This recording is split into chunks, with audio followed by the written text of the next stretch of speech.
പിതാവിന്റെയും പുത്രന്റെയും പരിശുദ്ധാത്മാവിന്റെയും നാമത്തിൽ ആമേൻ. അമ്മേ പരിശുദ്ധ അമ്മേ, അമ്മേ പരിശുദ്ധമേ, ദൈവമാതാവേ, കൃപാസനത്തിലൂടെ ഞങ്ങളുടെ ദേശത്തിനും അമ്മ മധ്യസ്ഥം തേടി തന്ന എല്ലാ അനുഗ്രഹങ്ങൾക്കും കൃപകൾക്കും ഞങ്ങളിപ്പോൾ ഹൃദയം നിറഞ്ഞ നന്ദി പറയുന്നു.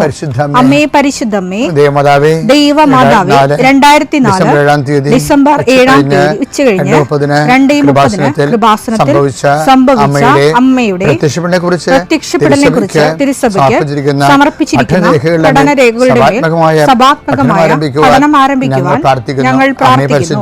അമ്മേ പരിശുദ്ധമേ, ഭൂസ്വർലോകങ്ങളുടെ രാജ്ഞിയായ അങ്ങേയ്ക്ക് ഭൗമസംരക്ഷണത്തിനായി പ്രപഞ്ചപ്രകൃതിയെ തന്നെ തിരുസഭ പ്രതിഷ്ഠിക്കുവാൻ ഈ പ്രത്യക്ഷീകരണം വഴി ഇടയാക്കണമേ. പരിശുദ്ധമേ, ജപമാല മാതാവേ, സകല കൃപാസനം പ്രാർത്ഥനയോടും ചേർത്ത് ഞങ്ങളിപ്പോൾ പ്രാർത്ഥിക്കുന്ന ഈ കുടുംബത്തിന്റെ പ്രത്യേക നിയോഗം മക്കളെ, അമ്മയുടെ പ്രത്യക്ഷീകരണത്തിന്റെ ഈ അനുഗ്രഹവേളയിൽ ഞങ്ങൾക്ക് സാധിച്ചു തരുവാൻ കനിയണമേ.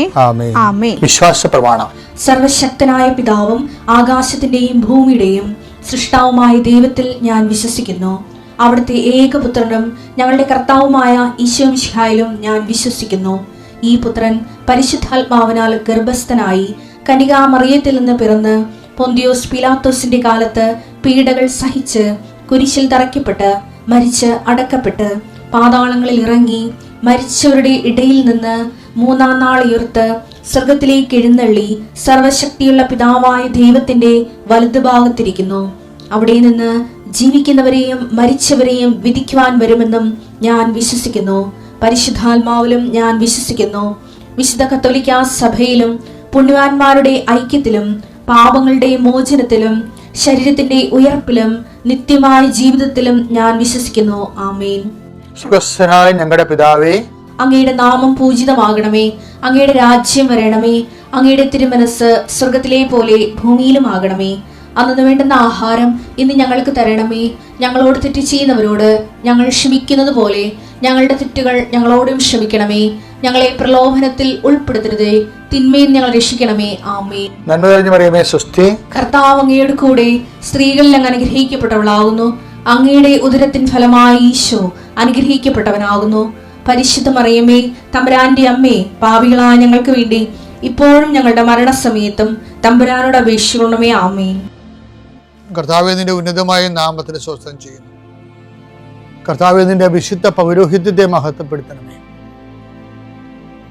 കർത്താവേ, സഭയിലുള്ള സാന്നിധ്യം ദൃഢമാക്കണമേ. 40 വർഷം ഞാൻ അർപ്പിച്ച കുർബാനയുടെ യോഗ്യതയായി കൃപാസ്ഥാന ജീവനോടെ പ്രത്യക്ഷപ്പെടുന്ന മാതാവിന്റെ മാധ്യസ്ഥതയിൽ ഇന്ന് ഈ പ്രാർത്ഥന കാത്തിരിക്കുന്ന എല്ലാ മക്കളെയും ഞാൻ ആശീർവദിക്കുന്നു.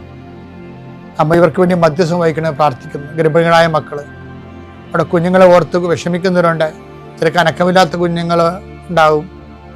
ചിലർക്ക് രോഗങ്ങൾ മാറാത്ത കാരണം ഉറക്കമില്ലാത്തവരുണ്ടാവും. ഈശോയെ, പലതരത്തിൽ വേദന അനുഭവിക്കുന്നവരും പൊറുക്കാത്ത വ്രണങ്ങളുള്ളവരും ഉച്ചമുള്ളങ്കാരം ഉണ്ടാകുന്ന രോഗങ്ങളെ ഏറ്റെടുക്കണം പ്രാർത്ഥിക്കുന്നു. ഈശോയെ, വിസ പ്രോസസ്സിലിരിക്കുന്നവരെ, വിസ പുതുക്കി കിട്ടാത്തവരെ, പല രേഖകൾ കിട്ടാത്തവരെ, അതുപോലെ തന്നെ യാത്ര മുടക്കമുള്ളവരെ, പല കാര്യങ്ങൾക്കും തടസ്സങ്ങളുള്ളവരെ, കർത്താവിൻ്റെ ഉന്നതമായ നാമത്തിൽ സഭയുടെ അധികാരത്തിൽ കുരിശടയാളത്തിൽ ഞാൻ മക്കളെ ആശീർവദിക്കുന്നു. ജോലിയില്ലാത്തവര്, വീടില്ലാത്തവര്, സ്ഥലമില്ലാത്തവര്, ഓരോരോ ചെറിയ ചെറിയ സംരംഭങ്ങളിലൂടെ ജീവിക്കാൻ നോക്കുന്നവര്, കന്നുകാലികൾ വളർത്തി ചെറിയ കടകൾ നടത്തിയൊക്കെ ഉള്ളവര്, വളരെ ബുദ്ധിമുട്ടായിട്ട് ജീവിക്കുന്നവരുണ്ട്. ഈശോയെ, അവരുടെ ജീവിതത്തെ അങ്ങ് പുഷ്കരമാക്കണമേ. ഈ ആശീർവാദം കൊണ്ട് അവരെ അനുഗ്രഹിക്കണം പ്രാർത്ഥിക്കുന്നു.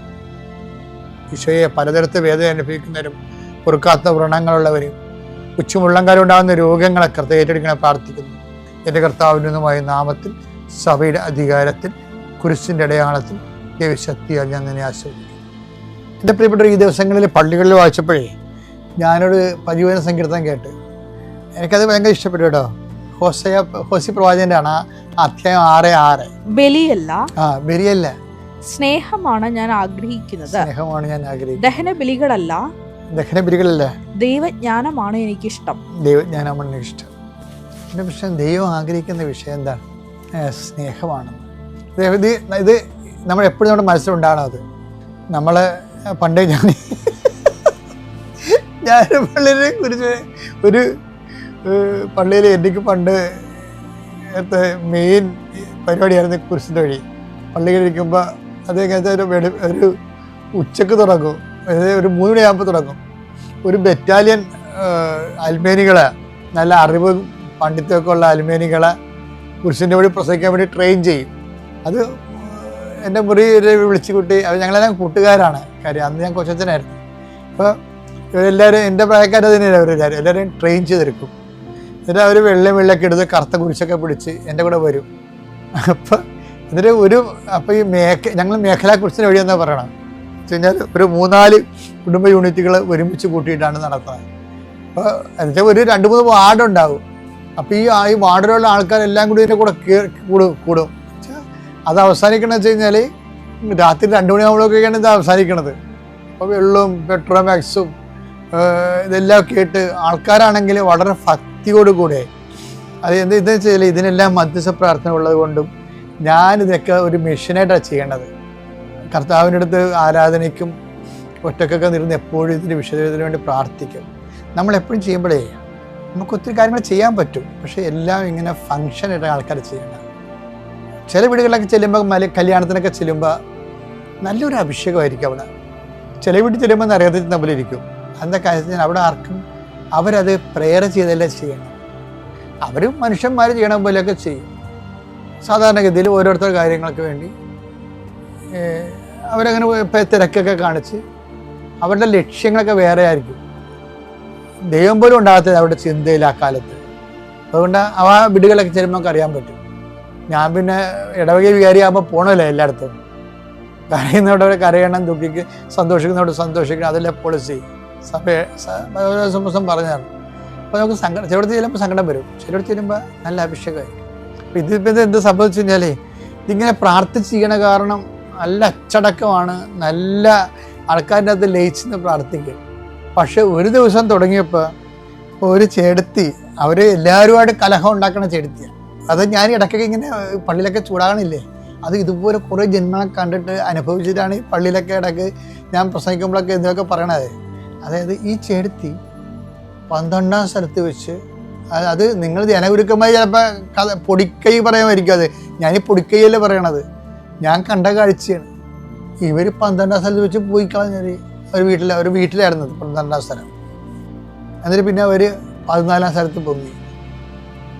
അപ്പോൾ എന്താ വെച്ച് കഴിഞ്ഞാൽ ആ 12ാം സ്ഥലത്ത് വീട്ടുകാരുമായിട്ട് ഇവർക്ക് വഴക്കാണ്. അങ്ങനെ കുറേ ആൾക്കാരുണ്ട്. ആചാരാനുഷ്ഠാനങ്ങളൊക്കെ ചെയ്യും. അവർ പള്ളിയിൽ പോകും, കുർബാന കുമ്പസാരിക്കും, കുർബാന സ്വീകരിക്കും. പക്ഷേ ഈ മറ്റുള്ളവർക്ക് ഇതിൽ വിശ്വാസം പോകാൻ കാരണം ഇതിൽ പങ്കെടുക്കുന്ന ആൾക്കാരുടെ കാട്ടായങ്ങളാണ്. അത് നമ്മളെ വല്ലാത്ത രീതിയിൽ ആൾക്കാരെ വിശ്വാസം ഉള്ളവർ കാണിക്കുന്ന വിശ്വാസരാഹിത്യങ്ങൾ, അത് നമുക്ക് ശരിക്കും ആത്മശോധന ചെയ്യേണ്ടതാണ്. മുൻപ് കാലത്ത് വിശ്വാസം ഉള്ളവർ കാണിക്കുന്ന വിശ്വാസരാഹിത്യങ്ങൾ. എൻ്റെ ഇടവകയിൽ ഒരു അച്ഛൻ ഇരിപ്പുണ്ടായിരുന്നു. ഇപ്പം ഇത് പറയണത് ശരിയാണെന്ന് അറിയത്തില്ല. അദ്ദേഹം കുർബാന ഞങ്ങളുടെ ഇടവകയിൽ ട്രഡീഷണൽ ഇടവകയായ കാരണം എല്ലായിടത്തും കുർബാന രോഗികൾക്ക് വെള്ളിയാഴ്ച കുർബാന കൊടുക്കണം, മാസാദ്യ വെള്ളിയാഴ്ച. അപ്പോൾ അത് എല്ലായിടത്തും ഇങ്ങനെ അച്ഛൻ കൊണ്ട് കൊടുക്കും. അപ്പോൾ ഈ അച്ഛൻ കൊടുക്കണമല്ല, ട്രഡീഷണൽ ആയതുകൊണ്ട് അച്ഛനെ ചെയ്യണമെല്ലാം വിചാരിച്ച് ചെയ്യണതാണ്. അപ്പോൾ അച്ഛൻ കപ്പേരും കൂടെ പോകണമല്ല. അച്ഛന് 1ാമത്തെ കുർബാന കഴിയുമ്പോൾ കപ്പേര് 2ാമത്തെ കുർബാനൊക്കെ നിൽക്കുമല്ലോ. അതുകൊണ്ട് കപ്പേരിന് കൂടെ വരാൻ പറ്റത്തില്ല. അപ്പോൾ അച്ഛൻ എന്ത് ചെയ്യും? അച്ഛൻ നേരത്തെ പോകണം. അച്ഛനെ നിൽക്കാവുന്നതാണ്. അച്ഛൻ എന്ത് ചെയ്യും? അച്ഛൻ കുർബാന പോക്കറ്റിലിട്ടുള്ളൂ. ആൾക്കാർക്ക് അറിയത്തില്ല ഈ കുർബാന ഇങ്ങനെ പോക്കറ്റിൽ ഇടുന്നുണ്ടോന്ന്. അന്ന് അങ്ങേര്, ഞാൻ വളരെ കുഞ്ഞായിരുന്നു, ഞാൻ സെമിനാരിലൊക്കെ പഠിക്കണ 1ാം 2ാം കൊല്ലമൊക്കെ പഠിക്കണം. പക്ഷേ ആ അച്ഛൻ കൊച്ചച്ഛനാണ്. പക്ഷേ അത് നമ്മളെ കുർബാന കൊണ്ട് നെഞ്ചത്ത് വെച്ച് ഒരു മാല പോലെ ഒരു സംഭവം എടുത്തിട്ട് അതിൻ്റെ അകത്ത് കുർബാന അടക്കം ചെയ്തിട്ട് അത് നെഞ്ചത്ത് പൊക്കി വെച്ചിട്ട് കപ്പല് മണിയടിച്ചിട്ടാണ് പോണത്.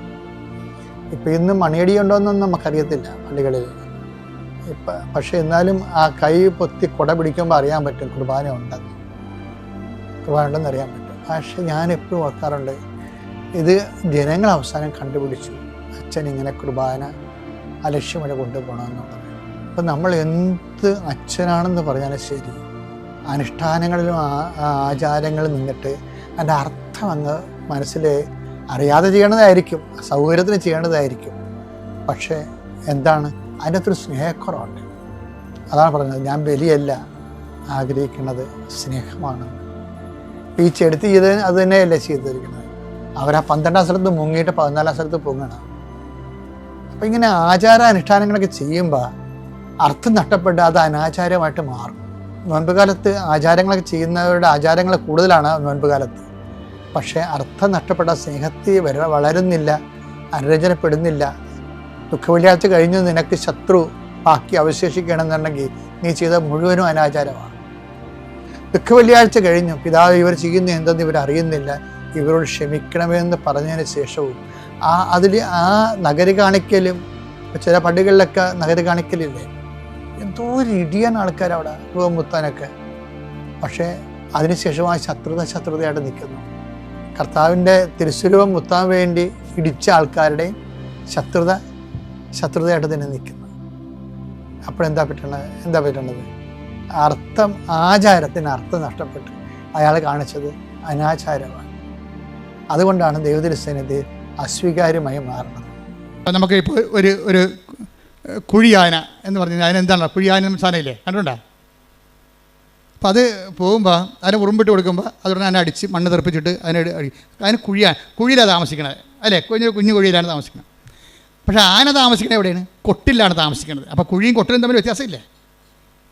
അപ്പോൾ ആനക്കൊരു മാന്യതയുണ്ട്, അതുകൊണ്ടാണ് കൊട്ടിൽ വരണത്. കുഴിയാനക്കയുടെ മാന്യതേനെ കുഴി താമസിക്കണം.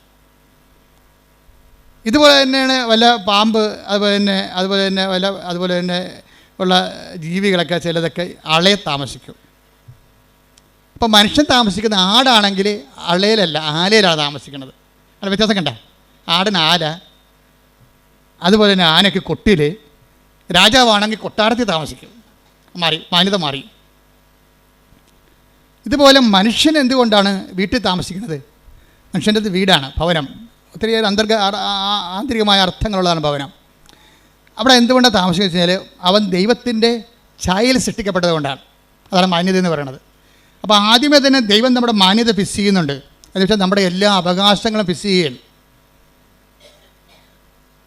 നമ്മുടെ എല്ലാ അവകാശങ്ങളും, ഈ ജീവിതത്തിനും വരാൻ പോകുന്ന ജീവിതത്തിനും വേണ്ടിയുള്ള എല്ലാ റൈറ്റുകളും കോൺസ്റ്റിറ്റ്യൂഷണലൈസ് ചെയ്തിരിക്കുകയാണ്.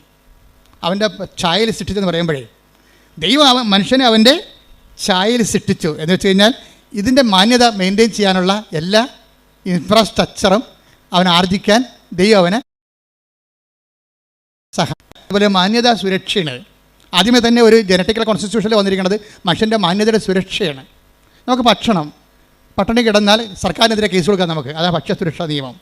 ഇപ്പം നമ്മുടെ ഭക്ഷ്യസുരക്ഷ അല്ലെങ്കിൽ നമ്മളൊരു മറ്റു തരത്തിലുള്ള കുറേ പോളിസീസാണ് നമ്മൾ എടുത്തിരിക്കുന്നത്. ദൈവം ഇതെല്ലാം കൂടി കണക്കാക്കിയിട്ട് ഒറ്റ പോളിസിയിലാക്കി. എന്താണ്? മനുഷ്യൻ അവനെ തൻ്റെ സൃഷ്ടിച്ചു. അപ്പോൾ മാന്യമായി ഭൂമിയിൽ മനുഷ്യനെ പോലെ ജീവിക്കാനുള്ള മനുഷ്യൻ എന്ന് പറഞ്ഞാൽ ആരാണെന്ന് പറഞ്ഞിട്ടുണ്ട്. ആരാണ്? ദൈവത്തിൻ്റെ പൈതൽ. അപ്പോൾ ദൈവ പൈതലാണ് ഞാനെന്നുള്ളതാണ് ഏറ്റവും വലിയ ബോധമുള്ളത്. നമ്മുടെ ഏറ്റവും വലിയ നമ്മുടെ ഒരു വിശ്വാസം നമുക്ക് തരുന്ന ഒരു ബോധമുണ്ട്. ആത്മീയ ബോധം എന്നുള്ളത് ദൈവ പൈതലാണെന്നാണ്. അപ്പോൾ ദൈവ പൈതലാകുമ്പോൾ ദൈവ പൈതലല്ലാതെ പോകുന്ന ഇപ്പോൾ രാധമ്മയുടെ സാക്ഷ്യം എന്താണ്? രാധമ്മയുടെ സാക്ഷ്യം, രാധമ്മയുടെ ഒന്നാമത്തെ അനുഭവം എന്താണ്? അവരുടെ മകൻ ഭയങ്കര പണ്ടാര വെള്ളവടിയാണ്. എന്നിട്ട് വീട്ടിൽ കാശും കൊടുക്കത്തില്ല, കുടുംബം നോക്കത്തില്ല. രാധമ്മ തന്നെ വീട്ടുവരക്ക് പോയിട്ടാണ് മകൻ്റെ ഭാര്യയും കുഞ്ഞുങ്ങളെയും പോറ്റേണ്ടത്. What pathetic condition. കണ്ടില്ലേ? This is life. ഇവരെ അഡ്രസ്സ് ചെയ്യണമെന്ന് ഞാൻ അമ്മയോട് പല പ്രാവശ്യം പറഞ്ഞിട്ടുണ്ട്. ഒത്തിരി ക്രിമിനലുകാരനെ നീ അഡ്രസ്സ് ചെയ്യുന്നുണ്ട് ഈ പുതിയ കാലത്ത്. അതേസമയം തന്നെ ഇതിൻ്റെയൊക്കെ എല്ലാം നിലനിർത്തിക്കൊണ്ടിരിക്കുന്ന അടിസ്ഥാന സിസ്റ്റത്തിൽ താമസിക്കുന്ന ആൾക്കാരെ ഉടമ്പടിയിൽ അഡ്രസ്സ് ചെയ്യണമെന്ന് അമ്മയോട് ഞാൻ പല പ്രാവശ്യം പറഞ്ഞിട്ടുള്ളതാണ്. കാര്യം സങ്കടക്കാർ വരുമ്പോഴേ ഇപ്പം ഞാൻ ചിലർ പറയും 65 വയസ്സെന്ന് പറയും നിങ്ങൾ ഞങ്ങളെ കൊണ്ട് ഉടമ്പടി എടുപ്പിക്കത്തില്ല.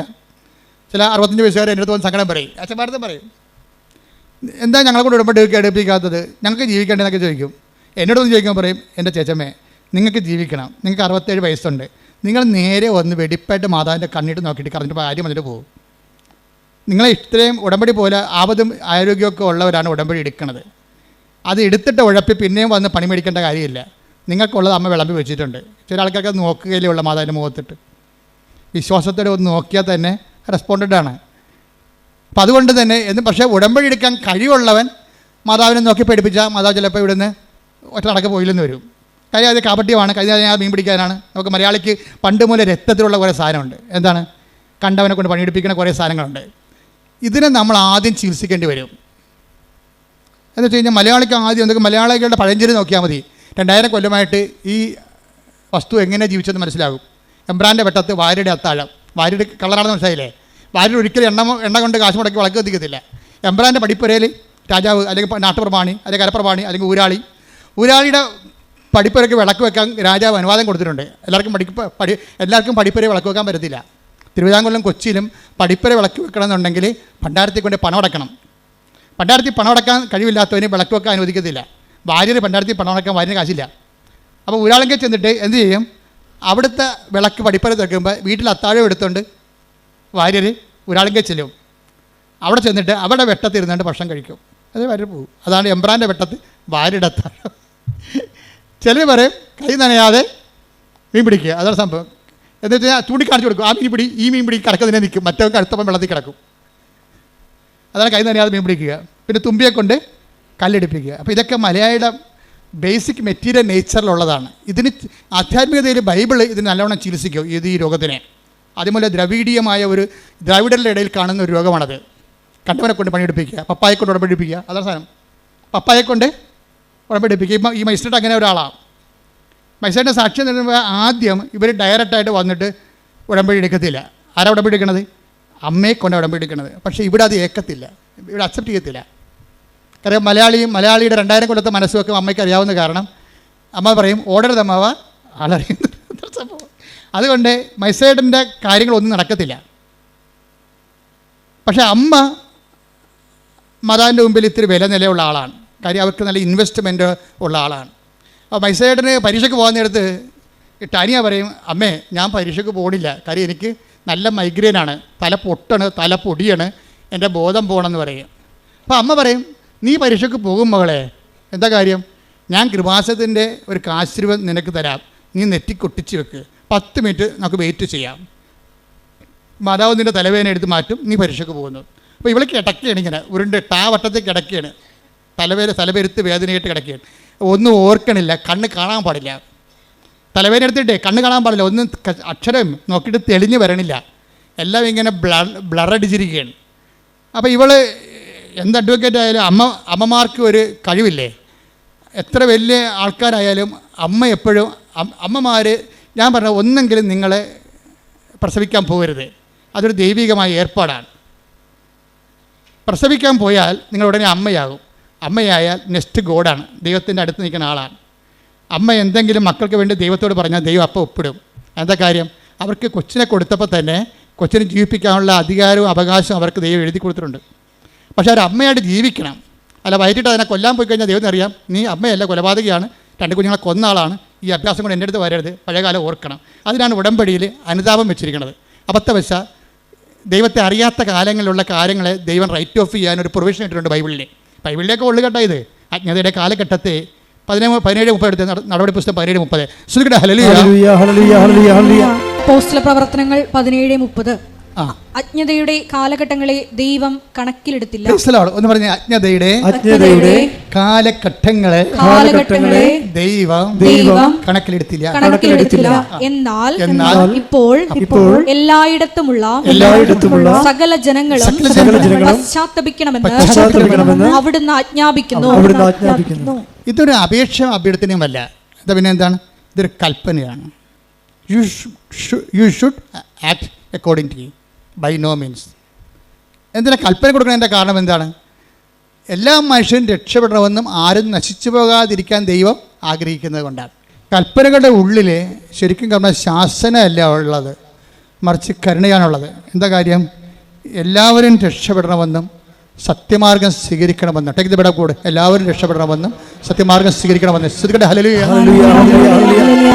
ഒന്ന് തിമോത്തി 2:4 എല്ലാവരും രക്ഷിക്കപ്പെടണമെന്നും എല്ലാവരും രക്ഷിക്കപ്പെടണമെന്നും സത്യം അറിയണമെന്നും ആണ് അവിടുന്ന് ആഗ്രഹിക്കുന്നത്. എന്തെന്നാൽ ഒരു ദൈവമേയുള്ളൂ, ദൈവത്തിനും മനുഷ്യർക്കും മധ്യസ്ഥനായി ഒരുവനേയുള്ളൂ, മനുഷ്യനായ യേശുക്രിസ്തു. അപ്പൊ ഇത് അതായത് ആരും നശിച്ചു പോകാതിരിക്കാനും എല്ലാവരും രക്ഷപ്പെടാനും സത്യമാർഗം സ്വീകരിക്കാനും വേണ്ടിയാണ് ഈ കൽപ്പന ദൈവം കൊടുത്തിരിക്കുന്നത്. അപ്പോൾ കൽപ്പനയുടെ അകത്തെല്ലാം രക്ഷയെ വെച്ചിട്ടാണ് കൊടുത്തിരിക്കുന്നത്. അല്ല നിങ്ങൾ മാതാപിതാക്കന്മാരെ ബഹുമാനിക്കുന്നു, അല്ല വ്യഭിചാരം ചെയ്യുന്നില്ല, അല്ലെ കള്ളസാക്ഷ്യം പറയുന്നില്ല, അല്ലെ കർത്താവിൻ്റെ ദിവസം ആചരിക്കുന്നു, അതിൽ തന്നെ ഒരു ലക്ഷ്യമില്ല. അതിനകത്തുള്ള ദൈവിക ലക്ഷ്യം എല്ലാവരും രക്ഷപ്പെടണമെന്നുള്ള ദൈവത്തിൻ്റെ ആഗ്രഹമാണ്. അതാണ് വിഷയം. എല്ലാവരും. അപ്പോൾ കൽപ്പന ആർക്ക് വേണ്ടിയുള്ളതാണ്? ക്രിസ്ത്യാനിക്ക് വേണ്ടി മാത്രമുള്ളതല്ല. അതാണ് വിഷയം. അതാ 1 തീമോത്തി 2:4 പറയണത്, എല്ലാവരും രക്ഷപ്പെടണമെന്നും സത്യമാർഗം സ്വീകരിക്കണമെന്നും. കർത്താവിൻ്റെ വചനങ്ങളിലെ വിശ്വസിച്ച് ജീവിച്ച് കഴിയുമ്പോൾ എന്താണ് നിത്യതയിലേക്കുള്ള മാർഗ്ഗം ഉറപ്പുവരുത്തും. ഇപ്പോൾ എല്ലാവരും ഉടമ്പിക്കാരെ എല്ലാവരും എന്താണ് സംസാരിക്കണം? നിത്യതയെക്കുറിച്ചാണ് സംസാരിക്കണത്. അല്ലാതെ അവർ IELTS എന്നൊക്കെ പറയും, പറമ്പ് വിറ്റെന്ന് പറയും, ജെട്ടി നടപടി ഒഴിവായെന്ന് പറയും, ജോലി കിട്ടിയെന്ന് പറയും. ഇപ്പം മിഥുൻ്റെ കാര്യം തന്നെ, ഒരു മിഥുൻ്റെ സാക്ഷ്യം ഉണ്ടായിരുന്നു ഈ ദിവസം. മിഥുൻ്റെ സാക്ഷ്യം മിഥുൻ്റെ ഒരു വിഷയം, നിങ്ങളെപ്പോലെ തന്നെ മിഥു ഇവിടെ വന്ന് മിഥു അപ്പൻ ഉടമ്പടി എടുത്ത്, അതാണ് ഞാൻ പറഞ്ഞത്, തുമ്പിയെ കൊണ്ട് കല്ലടിപ്പിക്കുക, എബ്രാൻ്റെ വെട്ടത്ത് വാരത്താഴ്, അപ്പനെ കൊണ്ട് ഉടമ്പടിപ്പിച്ചിട്ട് അവൻ കാറിലിരുന്നെന്നാണ് പറയണത്. മനസ്സിലായില്ലേ? അപ്പോൾ ഇവിടെ വന്ന് കുറച്ച് നേരം ഇങ്ങനെ ഇരുന്ന് വെച്ചാൽ കുറച്ച് ബോറടിച്ച് വിളിക്കുക. ഇവിടുത്തെ ഈ മൊത്തക്കൊടയും അതുപോലെ തന്നെ പ്രദക്ഷിണവും ഇവിടുത്തെ പ്രാർത്ഥനയും സാക്ഷിയൊക്കെ കേട്ടിട്ട് പുള്ളി ഇത് എനിക്ക് പറഞ്ഞിട്ടുള്ളതല്ല എന്ന് പറഞ്ഞുകൊണ്ട് അവിടെ ഇരുന്ന് കുറച്ച് നേരം. ആദ്യത്തെ സ്റ്റെപ്പ് അങ്ങനെയാണ്, എനിക്ക് പറഞ്ഞിട്ടുള്ളതല്ല, ഇത് നമുക്ക് പറ്റത്തില്ല, നമുക്ക് പറഞ്ഞിട്ടുള്ളതല്ല എന്ന് പറഞ്ഞു അവിടെ ഇരുന്ന്. അപ്പോൾ തന്നെ ഇവൻ എഴുന്നേറ്റ് പോയി കാറിലിരുന്നിട്ട് അവൻ സിനിമ കണ്ട്. പോരെ, ഉടമ്പടി കാണാൻ അപ്പനെ കൊണ്ട് ഉടമ്പടിപ്പിക്കാൻ വന്നവൻ സിനിമ കണ്ട്. എന്താ കാര്യം? അവന് നല്ല കോൺഫിഡൻസ് ആയിരുന്നു, അപ്പന് ഇവരെ തീറ്റി കൊടുക്കുന്നത് അവനാണെന്ന്. അവൻ്റെ പ്രശ്നം തന്നെ. മിഥുൻ്റെ പ്രശ്നം എന്താണ്? മിഥു എന്തുകൊണ്ടാണ് ഇവിടെ വന്നിട്ട് 10 മിനിറ്റ് ഇതെല്ലാം നോക്കിയിരുന്നിട്ട് നേരെ കാറിൽ പോയിരുന്ന് TV കണ്ട എന്താണ്? അപ്പനും അമ്മയ്ക്കും പെങ്ങൾക്കും എല്ലാം ഭക്ഷണം കൊടുക്കുന്ന ആരാണ്? തൻ്റെ ജോലി കൊണ്ടാണ്. അതാണ് പ്രശ്നം. താനാണ് അവിടെ ദൈവം. പിന്നെ മറ്റൊരു ദൈവം, ഈ മറ്റൊരു ദൈവത്തിൻ്റെ സാധ്യത കൽപ്പനയിലുള്ളതാണ്. മറ്റൊരു ദൈവം മിക്കവാറും നമ്മൾ തന്നെയായിരിക്കും. എപ്പോഴും മനുഷ്യന് ഒരു പ്രവണത ഉണ്ട്, മറ്റൊരു ദൈവത്തെ സൃഷ്ടിക്കാനുള്ള പ്രവണത. ഞാൻ ബുദ്ധിസം പഠിക്കുന്ന ആളാണ്. ബുദ്ധിസം പഠിച്ച് കഴിഞ്ഞ ദിവസങ്ങളിൽ പോയി ഒരു സാറുമായിട്ട് ബുദ്ധിസത്തെക്കുറിച്ച് സംസാരിച്ചു. ഇപ്പോൾ ഞാൻ പറഞ്ഞ് ബുദ്ധനും അവസാനം എത്തിയത് താൻ ദൈവമാണെന്ന് പറഞ്ഞുകൊണ്ടാണല്ല. ബുദ്ധനിൽ ദൈവവിശ്വാസം ഇല്ലാത്ത ആളാണ്, റാഷണലായിട്ട് ചിന്തിക്കുന്ന ആളാണ്. പക്ഷേ മരിക്കാൻ നേരത്ത് പറഞ്ഞു, എൻ്റെ ദഹിപ്പിച്ച പൊടിയെടുത്ത് നിങ്ങളെ ഒരു തൂണുണ്ടാക്കി വെക്കണം. ആ സ്തൂപം കാണുമ്പോൾ നിർവ്വാണത്തെക്കുറിച്ച് ആഗ്രഹിക്കുന്ന എല്ലാവരും ആനന്ദം ഉണ്ടാകും. അതാണ് അല്ലയോ ആനന്ദം എന്ന് പറഞ്ഞു തുടങ്ങുന്ന അപ്പം മനുഷ്യനെ അന്വേഷിച്ച് അവസാനം എത്തണം എവിടെയാണ്? അവനാണ് ദൈവം എന്നാണ്. അതാണ് അഹംബ്രഹ്മാസി, ഞാനാണ് ദൈവം. പോരെ, മനുഷ്യന് മറ്റൊരു ദൈവത്തെ സൃഷ്ടിക്കാനുള്ള ഒരു മാനുഷിക പ്രവണത എന്നും ഉണ്ടാകും. ഇതിനെ അഡ്രസ്സ് ചെയ്തുകൊണ്ടാണ് ബൈബിൾ കൽപ്പന ഇറക്കിയിരിക്കുന്നത്. കാര്യം എന്താണ്? നീ തന്നെ ദൈവമാണെങ്കിൽ പിന്നെ യാത്ര അവസാനിപ്പിക്കാവില്ല, നിത്യത അവസാനിപ്പിക്കാവില്ല. നിത്യതയെ മൂടിക്കെട്ടിക്കൊണ്ട് നിന്നെ തന്നെ ദൈവമാക്കി ആത്മീയ അന്വേഷണത്തെ നിന്നിലേക്ക് തിരിച്ചുവിടും. വഴി യു ടേൺ അടുപ്പിക്കും. ബൈബിൾ യു ടേൺ അടുപ്പിക്കത്തില്ല. ബൈബിൾ പറയും നേരെ നീണ്ടു കിടക്കേണ്ട വഴി ദൈവത്തിലേക്ക് നടക്കാൻ പറയും. പുറപ്പാട് 23 ശ്രുതികട ഹല്ലേലൂയ. ഞാനല്ലാതെ വേറെ ദേവന്മാർ നിനക്കുണ്ടാകരുത്. Praise the Lord. അപ്പം മിഥുനിലെ ഒരു മറ്റൊരു ദൈവം രൂപപ്പെട്ട് വരികയാണ്. അവൻ്റെ വിദ്യാഭ്യാസം, അവൻ്റെ ജോലി, അവൻ്റെ ശമ്പളം ഇവനെ മറ്റൊരു ദൈവമായിട്ട് മാറ്റും. This is our confidence. ഈ കോൺഫിഡൻസ് എപ്പോഴും ഒരു മിലിറ്ററി പൊസിഷനായിരിക്കും, ടാർഗറ്റ് ചെയ്യാൻ സാധ്യതയുള്ള സ്ഥലം. മിലിറ്ററി ടാർഗറ്റ് സ്ഥലമാണത്. അത് ഞാൻ ആദ്യം ടാർഗറ്റിനെ കുറിച്ച് പറഞ്ഞത്. നമ്മുടെ കോൺഫിഡൻസ് എവിടെയോ അവിടെയായിരിക്കും ബോംബ് വീഴാൻ സാധ്യത. ക്രിസ്തു എന്താ പറഞ്ഞത്? നിൻ്റെ ഹൃദയം എവിടെയോ അവിടെയായിരിക്കും നിൻ്റെ നിക്ഷേപം. ഇതുപോലെ തന്നെ അതിൻ്റെ പാരലൽ, അതിൻ്റെ വ്യാഖ്യാനമാണ് നിൻ്റെ ആത്മവിശ്വാസം എവിടെയോ അവിടെയായിരിക്കും നിൻ്റെ ആത്മനാശം. ശ്രുതിയുടെ ഹല്ലേലൂയ. ക്രിസ്തുവിനെ മാത്രം ലക്ഷ്യം വെച്ച് മുന്നേറുവാൻ ഈ ആരാധനയിലൂടെ ഞങ്ങൾ അഭിഷേകം ചെയ്യണം. മഹത്വം. വിശുദ്ധ പരമ ദിവ്യകാരുണ്യത്തിന്. എന്നേരവും ആരാധനയും സ്തുതിയും പുകഴ്ചയും ഉണ്ടായിരിക്കട്ടെ. അപ്പം എനിക്ക് ഈ ദൈവത്തിന് ആവശ്യമില്ല. വീട്ടിൽ അപ്പന് വരെ ചിലവ് കൊടുക്കുന്ന ദൈവം ഞാനാണ്. മനസ്സിലായത്? അതാണ് വിഷയം. അപ്പോൾ ഈ വേറെ ദൈവത്തെ ആത്മവിശ്വാസത്തിൻ്റെ ഒരു പ്രശ്നം എന്താ? ആത്മവിശ്വാസത്തിൻ്റെ പ്രശ്നം വേറെ ദൈവത്തെ സൃഷ്ടിച്ചുകൊണ്ടിരിക്കുന്നത്. ജഡിക മനുഷ്യൻ്റെ ഒരു സ്വാഭാവിക ജൈവ പ്രവണതയാണ് ഈ ആത്മവിശ്വാസം വേറെ ദൈവത്തെ സൃഷ്ടിച്ചുകൊണ്ടിരിക്കുക. വേറെ ദൈവത്തെ സൃഷ്ടിച്ചുകൊണ്ടിരിക്കണത് തന്നെയല്ല, അത് ചില സമയത്ത് നീ തന്നെയായിരിക്കും ആ ദൈവം, അല്ലെങ്കിൽ നിൻ്റെ പ്രൊഫസറായിരിക്കും നിൻ്റെ ദൈവം. കാര്യം ഈ മനുഷ്യന്മാർക്ക് എപ്പോഴും ആരാധന വാസന ഉള്ളതാണ്. ആരാധന വാസന, ഈ ആരാധന വാസന ദൈവം മനുഷ്യരിൽ വെച്ച് കൊടുത്തിരിക്കുന്നത് എന്തുകൊണ്ടാണ്? അതൊരു ആരാധന വാസന ഒരു ജന്മവാസനയാണ്. വാസനയല്ലേ, അത് ഇൻസ്റ്റിങ്ക്റ്റ് അല്ലേ? ആരാധന വാസനയാണ്, ഇൻസ്റ്റിങ്ക്റ്റാണ്. ഇപ്പം ഇപ്പോൾ ഇവിടെ ഒരു പുഴയാണ്. നമ്മൾ 1 കിലോമീറ്റർ അകലെ ഒരു പുഴയുമില്ല, അവിടെയെങ്കിലും വെള്ളവുമില്ല. ഒരു ആമയെ പിടിച്ചിട്ട് കിഴക്കോട്ട് തിരിച്ച് വെച്ച് നോക്കിയേ, അത് അപ്പം തന്നെ പടിഞ്ഞോട്ട് തിരിഞ്ഞിട്ട് ഈ പുഴയിലേക്ക് നടക്കും. അതാണ് വാസന എന്ന് പറയുന്നത്. ഇപ്പോൾ ഇവിടെ ഒരു പുഴ കിടക്കുകയാണ്. കിഴക്ക് വശത്ത് നമ്മുടെ ആനയെ ഒരു കിലോമീറ്റർ അകലെ ഒരു ആമയെ പിടിച്ചിട്ട് കിഴക്കോട്ട് നോക്കിച്ച് വെക്കും. അത് അപ്പോൾ എന്ത് ചെയ്യും? ആമ ഓട്ടോമാറ്റിക്കായിട്ട് പടിഞ്ഞോട്ട് തിരിയും. വെള്ളമുള്ള സ്ഥലത്തേക്ക് തിരിയാനുള്ള ഒരു വാസനയുണ്ട്. അപ്പോൾ ആരാധിക്കാനുള്ള വാസന വെള്ളമുള്ളിലേക്ക് തിരിയാനും ദൈവമുള്ളിടത്തേക്ക് തിരിയാനുള്ള ഒരു ദൈവവാസനയാണത്. പക്ഷേ ഈ ദൈവവാസന ഡൈവേർട്ട് ചെയ്യപ്പെട്ട് കഴിഞ്ഞാൽ വേറെ ദൈവങ്ങൾ ഉത്ഭവിപ്പിക്കാൻ തുടങ്ങും. ചിലപ്പോൾ നിൻ്റെ കെമിസ്ട്രി പ്രൊഫസറൊക്കെ നിൻ്റെ ദൈവം. എന്താ കാര്യം? നീ ഒരു മനുഷ്യനെ ആഗ്രഹിക്കുന്ന എല്ലാ ക്വാളിറ്റിയും അവനിലുണ്ട്. നിൻ്റെ ആരാധന വാസനയുടെ വില്ലൻ നിൻ്റെ വീട്ടിലായിരിക്കും. എന്താ കാര്യം? ദൈവമെന്നും പറഞ്ഞ് വിളിച്ചുകൊണ്ട് നടക്കണ നിൻ്റെ അപ്പൻ എന്തെങ്കിലും വിഷയം കഴിയുമ്പോൾ പൂക്കൽ പോലെ വിറക്കണ കാണാം. അയാൾ നിനക്ക് ഹീറോ അല്ല. അതുകൊണ്ട് നിൻ്റെ മനസ്സ്, അരക്ഷിതമായ നിൻ്റെ മനസ്സ് ഒരു പ്രശ്നങ്ങളുടെ മുമ്പിൽ വിറക്കാത്ത ഒരു മനുഷ്യനെ തേടി നടക്കും, ഒരു സന്നിധാനത്തെ തേടി നടക്കും. അങ്ങനെ വരുമ്പോൾ ദൈവവിശ്വാസമില്ലാത്ത ഒരു പ്രൊഫസറിനെ കണ്ടുപിടിച്ചെന്ന് വിചാരിച്ചു, അല്ലെങ്കിൽ ഒരു പാർട്ടി സഖാവിനെ കണ്ടുപിടിക്കും. നീ അയാളെ ആരാധിക്കാൻ തുടങ്ങും.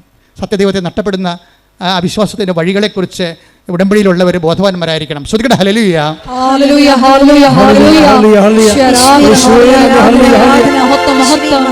ഉടമ്പടി എന്തുകൊണ്ട് ചില ആൾക്കാർ വൈകുന്നു എന്ന് വെച്ചാൽ, ആ ഉടമ്പടി അനുഗ്രഹം സ്വീകരിക്കാൻ വേണ്ടി മാത്രം നിങ്ങൾ യോഗ്യമായിട്ടില്ല. That's A point. മനസ്സിലായില്ലേ? ഉടമ്പടി, എൻ്റെ പോയിന്റ് എന്താണ്? ചിലർക്ക് ദൈവത്തിൻ്റെ കമ്മ്യൂണിക്കേഷൻ എന്തുകൊണ്ടാണ് ഇതുവരെക്കും റേഞ്ച് ഒക്കാത്തതിൻ്റെ കാര്യം വെച്ച് കഴിഞ്ഞാൽ, റേഞ്ച് ഒക്കാൻ വേണ്ടി മാത്രം നിങ്ങൾ അനുഗ്രഹം സ്വീകരിക്കാൻ വേണ്ടി മാത്രം നിങ്ങൾ റേഞ്ചുള്ള സ്ഥലത്തല്ല നിൽക്കണത്. ദൈവം നിങ്ങളെ പതുക്കെ പതുക്കെ അമ്മയിലൂടെ അപ്പനിലൂടെയൊക്കെ കൊണ്ടുവന്ന ജീവിത അനുഭവങ്ങളിലൂടെ, രണ്ടും ആയാണ് അപ്പ അമ്മ അനുഭവങ്ങൾ. ഈ 3 ആൾക്കാരും ദൈവത്തിൻ്റെ കൈകളാണ്. നിങ്ങൾ തള്ളി കൊണ്ടുവന്ന് റേഞ്ചുള്ള സ്ഥലത്ത് നിർത്തും. മിഥുൻ്റെ പണി പോയി. അതാണ് വിഷയം. മിഥുൻ ഇപ്പം നേരത്തെ എന്താ പറഞ്ഞത്? ഈ ഉടമ്പടി എടുക്കാൻ വേണ്ടി വന്ന മിഥുൻ പോയി വണ്ടിയായിരുന്നു, കാറിലിരുന്ന് എന്ത് കണ്ട സിനിമ കണ്ട കാര്യം എന്താ? അപ്പന് വരെ അവന് നല്ല ജോലിയുണ്ട്, നല്ല ശമ്പളമുണ്ട്, നാട്ടിൽ തന്നെ 1 ലക്ഷം രൂപ അടുത്ത് ശമ്പളം ഉണ്ടാവും. അപ്പോൾ വീട്ടിൽ പണം കൊടുക്കുന്ന ആർക്കാണ്? ഇവർ അന്നു വേണ്ട ആഹാരം ഇത് ഞങ്ങൾക്ക് തരണമെന്ന് അപ്പം മുട്ടയെന്ന് പ്രാർത്ഥിക്കുമ്പോൾ അവനവിടെ കിടക്കുക, വീഡിയോ കാണുക വല്ലതായിരിക്കും, അല്ലെങ്കിൽ ആർക്കെങ്കിലും മെസ്സേജ് വിട്ടുകൊണ്ടിരിക്കണം. കാര്യം അന്നു വേണ്ട ആഹാരം കൊടുക്കുന്ന ദൈവം അവനാണ്. എപ്പോഴും നമ്മൾ ശ്രദ്ധിക്കേണ്ട വിഷയമാണ്. ഒന്ന് ഉറങ്ങിയതുകൊണ്ട് നേരം വിളിക്കത്തില്ല. ഇപ്പോഴീ കാലാവസ്ഥ ഇപ്പോൾ സേഫാണ് വിചാരിച്ചുകൊണ്ട് നാളെ അത് സേഫാണെന്ന് നിർബന്ധമില്ല. ദൈവത്തെ കൂടാതെ ഈശോ പറഞ്ഞിട്ടുണ്ട്, എന്താണ്? എന്നെ കൂടാതെ നിങ്ങൾക്കൊന്നും ചെയ്യാൻ, കുറച്ചൊക്കെ ചെയ്യാൻ പറ്റുമായിരിക്കും, പക്ഷേ ദൈവത്തെ കൂട്ടിച്ചേർക്കേണ്ട ഒരു സമയം എപ്പോഴായാലും നമുക്ക് കൺഫ്രണ്ട് ചെയ്യേണ്ടി വരും. Take the bed of God, എന്നെ കൂടാതെ. ശ്രദ്ധിക്കട്ടെ. Hallelujah, hallelujah, hallelujah, hallelujah. യേശുവേ നന്ദി. Hallelujah, hallelujah. യോഹന്നാൻ 15:5. യോഹന്നാൻ 15:5. എന്നെ കൂടാതെ നിങ്ങൾക്ക് ഒന്നും ചെയ്യാൻ കഴിയുകയില്ല. അപ്പോൾ ഇതേ പ്രശ്നം വെച്ചാൽ ഏതെങ്കിലും ഒരു നിമിഷം വരും നമ്മുടെ ജീവിതത്തിൽ, ഒരു ബ്ലാങ്ക് പീരീഡ് വരും. അപ്പോഴെന്ത് വേണം? ദൈവത്തിന് നമുക്ക് ആവശ്യമുണ്ടാകും. അതാ വിഷയം. ദൈവത്തിന് ഒരു വസ്തുവാണെങ്കിൽ ദൈവത്തിന് ആവശ്യം, ആ വസ്തു നമുക്കൊരു അരിവാൾ നമ്മളെവിടെ വെക്കണത്? എവിടെയെങ്കിലും അലമാരിയോ അടുക്കളുടെ അലമാരിയുടെ അടിക്കൊണ്ട് അരിവാൾ വെച്ച് വെക്കും. എന്നാൽ ഇപ്പോൾ അത് ആവശ്യമില്ല, ഇല്ലേ? ഒരു മഴയും കാറ്റും വന്ന് ഒരു പരത്തി കമ്പ് വന്ന് നമ്മുടെ അടുക്കള മുതുകത്ത് വീഴുമ്പോഴാണ് നമ്മൾ അരിവാൾ തിരക്കണത്. ഉടനെ അവിടെ അലമാരടിയിൽ പോയി നമ്മൾ അരിവാൾ എടുത്തുകൊണ്ട് വരും. തൽക്കാലം നമുക്ക് ആവശ്യമില്ല. തൽക്കാലം ആവശ്യമില്ലാത്ത സ്ഥലം നമ്മൾ പാത്ത് വെക്കും. ദൈവത്തെ പാത്ത് വെക്കുന്ന ഒരു ജീവിതമാണ് പലപ്പോഴും എല്ലാവർക്കും ഉള്ളത്. തൽക്കാലം ആവശ്യമില്ലാത്ത കാരണം പ്രാർത്ഥന മുടങ്ങും, കുർബാന മുടങ്ങും. ഇപ്പോൾ കുർബാന മുടങ്ങുന്നവരും ഇപ്പോൾ പ്രാർത്ഥന മുടങ്ങുന്നവർ ഓർക്കുക, അരിവാള് പാത്ത് വെക്കണ പോലെ നിങ്ങൾ ദൈവത്തെ പാത്ത് വെക്കുകയാണ്. ദൈവത്തെ വസ്തുവാക്കുന്നവരാണ് തൽക്കാലത്തേക്ക് ദൈവത്തെ മാറ്റി നിർത്തുന്നത്. ഈ കൊടുത്ത പോയിന്റ് ക്ലിയർ ആയില്ലേ? വസ്തുക്കളെ നമ്മൾ മാറ്റി വെക്കും, ആവശ്യമുള്ളപ്പോൾ അത് എടുക്കത്തുള്ളൂ. നമുക്ക് 10 സെൻറ്റ് സ്ഥലമുണ്ട്, അല്ലെങ്കിൽ കാര്യമൊക്കെ സ്ഥലമുണ്ടെങ്കിൽ അതിൻ്റെ പ്രമാണം പിടിച്ച് നമ്മൾ നടക്കണില്ലല്ല, ഇല്ല. അത് ആവശ്യമുള്ളപ്പോഴും പൊക്കെ ഓരോ ചെയ്യാൻ നേരത്തേക്ക് എടുക്കത്തുള്ളൂ. ആവശ്യമുള്ളപ്പോൾ എടുക്കുന്ന സ്ഥലങ്ങൾ മാത്രം എടുക്കുകയാണെങ്കിൽ അതെന്താണ്? വ്യക്തിയല്ല, വസ്തുവാണ്. നീയും നിൻ്റെ ദൈവത്തിന് ആവശ്യമുള്ളപ്പോൾ, ഒരു ജീവിത ആവശ്യമുള്ളപ്പോൾ മാത്രമാണ് എടുക്കുന്ന വ്യക്തിയാണെങ്കിൽ നീ ദൈവത്തെ വ്യക്തിയായിട്ട് കാണുന്നില്ല, വസ്തുവായിട്ട് കാണുന്നു. വസ്തുവായിട്ട് കണ്ടാൽ ദൈവം വർക്കൗട്ടല്ല. അതുകൊണ്ടാണ് ഉടമ്പടി ലാഗ് ചെയ്യണത്. ശ്രദ്ധിക്കട്ടെ. Hallelujah, hallelujah, hallelujah, hallelujah, hallelujah, പരിശുദ്ധ പരമ ദിവ്യകാരുണ്യത്തിന് ആരാധനയും സ്തുതിയും പുകഴ്ചയും ഉണ്ടായിരിക്കട്ടെ. ഇപ്പൊ എന്നെ കൂടാതെ, ഇപ്പൊ 15:5 യോഹന്നാൻ പറഞ്ഞു, എന്നെ കൂടാതെ നിങ്ങൾക്ക് ഒന്നും ചെയ്യാൻ സാധ്യമല്ല എന്ന് പറഞ്ഞ അതിൻ്റെ അർത്ഥം, എൻ്റെ മകനെ, എൻ്റെ മകളെ, നിൻ്റെ കരത്തിൽ, നിൻ്റെ യാത്രയിൽ നിത്യമായി എന്നെയും കൂട്ടു. ഞാൻ നിൻ്റെ കൂടെ വരാൻ ആഗ്രഹിക്കുന്നു. നീ എവിടെ പോയാലും ഞാൻ നിൻ്റെ കൂടെ വരുമെന്ന് പറഞ്ഞത് തന്നെയാണ്. എന്നെ കൂടാതെ നിങ്ങൾക്കൊന്നും ചെയ്യാൻ സാധ്യമല്ലെന്ന് പറയുന്നുണ്ടെങ്കിൽ അതാണ് ഉടമ്പടിയിലുള്ള ദൈവത്തിൻ്റെ സ്നേഹം. കൈയടിക്കട്ടെ. ഞങ്ങളുടെ കൂടെ സഞ്ചരിക്കുന്ന അവിടുത്തെ സാന്നിധ്യത്തിന് നമ്മൾ ആരും ദൈവത്തിൻ്റെ കൈക്ക് പിടിക്കാൻ നടക്കണമെന്ന് ദൈവം പറയണില്ല. ഇപ്പം മിഥുനില്ലേ, മിഥുനെ സംബന്ധിച്ചിടത്തോളം മിഥുനിപ്പോൾ ഇവിടെ ഉടമ്പടി എടുത്തില്ല, അവൻ കാറിൽ പോയിരുന്നൊരു സിനിമ കണ്ടു എന്ന് പറഞ്ഞുകൊണ്ട് അയാളൊരു നോൺ പ്രാക്ടീസിങ് കാത്തലിക്കൊന്നും അല്ല. അയാൾ അത്യാവശ്യം കൊന്തയിലാണ് ആളാണ്, വീട്ടിലൊക്കെ പ്രാർത്ഥന കൂടുന്ന ആളാണ്, അതിനെതിരിപ്പൊന്നുള്ള ആളല്ല, ദൈവത്തിൻ്റെ കരം പിടിച്ച് നടക്കാത്ത ആളൊന്നുമല്ല. പക്ഷേ എന്താ പ്രശ്നം വെച്ച് കഴിഞ്ഞാൽ, നിങ്ങൾ ദൈവത്തിൻ്റെ കരം പിടിച്ചിട്ടുണ്ടെന്ന് ദൈവത്തിന് തോന്നിയിട്ടില്ല. അതാണ് പ്രശ്നം. നമ്മൾ പ്രാർത്ഥിക്കുന്നു, പക്ഷേ പ്രാർത്ഥിക്കുന്നതായിട്ട് നമ്മൾക്കത് തോന്നണില്ല.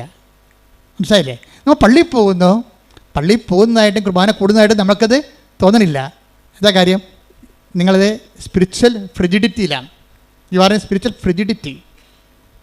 ഇതിന് ആദ്യം വേണ്ടത് അവയർനെസ്. സ്പിരിച്വൽ ഫ്രിജിഡിറ്റി, ആധ്യാത്മിക ശൈത്യത്തെ അതിജീവിക്കാനുള്ള ആദ്യ മാർഗമെന്ന് പറയുന്നത് അവയർനെസ്സാണ്. എന്താണ്?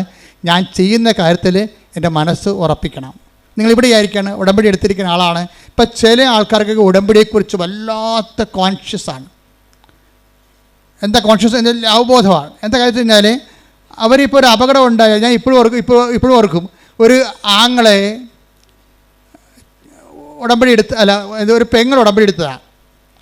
അപ്പോൾ ഉടമ്പടി എടുത്ത് അവളങ്ങനെ ഉടമ്പടി ജീവിക്കുകയാണ്. വേറെ എന്താ കാര്യത്തിന് വേണ്ടി, അവൾക്ക് വേണ്ടി, ഭർത്താവിന് വേണ്ടിയൊക്കെയാണ് ഉടമ്പടി എടുത്തിരിക്കുന്നത്. പക്ഷേ അവൾക്ക് ഉടമ്പടിയാണെന്ന് നമുക്ക് അവയർനെസ് ഉണ്ട്. പക്ഷേ കുറച്ച് കഴിഞ്ഞപ്പോൾ ഒരു ഭയങ്കര ഫോൺ കേട്ടോ, ഫോൺ എടുത്ത് നോക്കിയപ്പോൾ കൂട്ടുകാരത്തി വിളിച്ചിരിക്കുകയാണ്, എടി നിൻ്റെ ആങ്ങളയെ വണ്ടി ഇടിച്ചെന്ന് പറഞ്ഞ്. ആ വണ്ടി കണ്ട ആങ്ങളെ ഉണ്ടെന്ന് അറിയാൻ പറ്റത്തില്ല, നീ പേടിക്കാൻ പറയുകയല്ല, നീ പ്രാർത്ഥിക്കാൻ പറയണമെന്ന് പറഞ്ഞ് അവർ ഫോൺ കട്ട് ചെയ്ത്. ഫോൺ കട്ട് ചെയ്യണമെങ്കിൽ ഇവളൊരു കാര്യം പറയും, എൻ്റെ ആങ്ങളെക്ക് ഒരു ചുക്ക് സംഭവിക്കത്തില്ല, ഞാൻ ഉടമ്പടി എടുത്തതാണെന്ന്. ഇതാണ് കവനൻ്റ് കോൺഷ്യസ് എന്ന് പറയുന്നത്. കവനൻ്റ് കോൺഷ്യസ് ഉടമ്പടി എടുക്കുമ്പോൾ നിങ്ങളുടെ കയ്യിൽ ഞാൻ എപ്പോഴും തരികയില്ലേ. ഇപ്പോൾ ചില ആൾക്കാർ എന്നെ കണ്ട് കഴിയുമ്പോൾ ആൾക്കാർ അച്ഛാ ഇത് കണ്ട അച്ഛാ ഉടമ്പടി കാശ് രൂപയില്ല, ഞാൻ കൊച്ചു കാശ് കൊണ്ട് നടക്കണമെന്ന് പറയും. ഞാൻ പറഞ്ഞു കൊച്ചു ഉടമ്പടി കാശ് രൂപ എന്ത് ചെയ്യും? അപ്പം മിണ്ടത്തില്ല. അതെന്താ കാര്യം? അവർ മകൾക്ക് കൊടുത്തതാണേ, നമുക്കത് കൈമാറ്റം ചെയ്യാൻ പറ്റത്തില്ല. ഉടമ്പടി കാശുരം പോയാൽ നിങ്ങളുടെ മുമ്പിൽ ഉടമ്പടി കാശ് ഇനി വേണമെങ്കിൽ ഉടമ്പടി എടുക്കാനേ പറ്റത്തുള്ളൂ. അല്ല എന്തെങ്കിലും ഒരു വസ്തു തരികയല്ല. ഉടമ്പടി നിങ്ങളുടെ നെഞ്ചത്ത് കിടക്കുമ്പോൾ, ആ കാശ് നിങ്ങളുടെ നെഞ്ചത്ത് കിടക്കുമ്പോൾ നിങ്ങൾ ഉടമ്പടിയാണ്. അത് ഒരു ഓർമ്മയാണ്. നിങ്ങൾക്കറിയാവില്ല, ക്രിസ്ത്യാനിറ്റിയിലെല്ലാം വർക്കിംഗ് കണ്ടീഷനിലായിരിക്കുന്നത് ഓർമ്മ സ്റ്റേജിലാണ്. ഓർമ്മയെ ഉണർത്തുക എന്നുള്ളതാണ് വിശ്വാസിയുടെ നടപടിക്രമങ്ങളുടെ പ്രധാന ലക്ഷ്യം. ഓർമ്മയെ ഉണർത്തിക്കഴിഞ്ഞാൽ ഉടനെ അഭിഷേകവും ആത്മശക്തിയുമായിട്ട് ഇത് കൺവേർട്ട് ചെയ്യും. ക്രിസ്ത്യാനിറ്റി മൊത്തം ഒരു ഓർമ്മയിലാണ് നിൽക്കുന്നത്. അതിൻ്റെ ഫോം എന്താണ്? What is form? ഇതൊരു മെമ്മറി ഫോമിലുള്ളതാണ്. ഓർമ്മയെ ഉണർത്താൻ പറ്റിയ ഏറ്റവും ടോപ്പായിട്ടുള്ള ആക്ടിവേഷൻ ഫോർമുലയാണ് മാസ് എന്ന് പറയുന്നത്. ഓർമ്മ ഉണർത്തലാണ്. Do this in memory of me. ഇതെൻ്റെ ഓർമ്മ. എന്നെ സംബന്ധിച്ചിടത്തോളം ഭയങ്കര ഈ കുർബാന, ആൾക്കാരുമായിട്ട് നടത്തുന്ന കുർബാന എന്ന് പറയുന്നത് ഒരു വല്ലാത്ത കുർബാനയാണ്. അത് ആഘോഷമാണ് ശരിക്കും. എന്തിനാഘോഷിക്കുന്നു? എൻ്റെ കർത്താവ് എനിക്ക് വേണ്ടി മരിച്ചതിനെ ഞാൻ ആഘോഷിക്കുകയാണ്. എന്താണ്? മരണം പ്രഖ്യാപനമാണ്. ജീസസ് ഡൈഡ് ഫോർ മീ എന്നാണ് ഞാൻ പറയുന്നത്. നമ്മളെല്ലാവരും പറയുന്നതാണ്, കർത്താവ് എനിക്ക് പകരക്കാരനായി മരിച്ചവനാണ്. ഞാൻ മരിക്കുന്നിടത്ത് എനിക്ക് പകരക്കാരനായി മരിച്ചു. അപ്പോൾ എനിക്കിനി മരണമില്ല. ഞാൻ നിത്യത വരെ കർത്താവിനെ കണ്ടെത്തും വരെ, കൂടെ ജീവിക്കും വരെ എനിക്കൊരു ജീവിതം ഞാൻ പങ്കിടുകയാണ്. അപ്പോൾ എൻ്റെ ത്വര എന്താണ്? എത്രയും വേഗം കർത്താവിൻ്റെ അടുത്തേക്ക് എത്തിച്ചേരാൻ. അതുകൊണ്ടാണ് ബൈബിൾ ചോദിക്കേണ്ടത്, മരണമേ നിന്റെ ദംശനം എവിടെ? ശ്രുതിക്കട്ടെ ഹല്ലേലൂയ. ഇതോടൊപ്പം ശ്രുതിക്കട്ടെ ഹല്ലേലൂയ. Hallelujah hallelujah hallelujah. യേശുവേ നന്ദി. Hallelujah hallelujah hallelujah hallelujah hallelujah. 1 കൊരിന്തോസ് 15:55. 1 കൊരിന്തോസ് 15:55. മരണമേ നിന്റെ ദംശനം എവിടെ? മരണത്തെ ഒരു പാമ്പായിട്ടാണ് കാണുന്നത്. ഇപ്പം എന്ത് ചെയ്യും? അതിൻ്റെ വിഷപ്പല്ലി കർത്താവ് ഊരിക്കളഞ്ഞ്. കൂടെ പറഞ്ഞേ, മരണമേ നിന്റെ ദംശനം എവിടെ? അടുത്ത വചനം, മരണത്തിന്റെ ദംശനം പാപവും മരണത്തിന്റെ ദംശനം പാപവും പാപത്തിന്റെ ശക്തി നിയമവുമാണ്. പാപത്തിന്റെ ശക്തി നിയമവുമാണ്. നമ്മുടെ കർത്താവായ യേശുക്രിസ്തു വഴി നമുക്ക് വിജയം നൽകുന്ന ദൈവത്തിന് നന്ദി. അപ്പം നമുക്ക് വിജയം നൽകുന്ന ആരാണ്? ദൈവം. ആര് വഴിയാണ്? കർത്താവ് വഴി.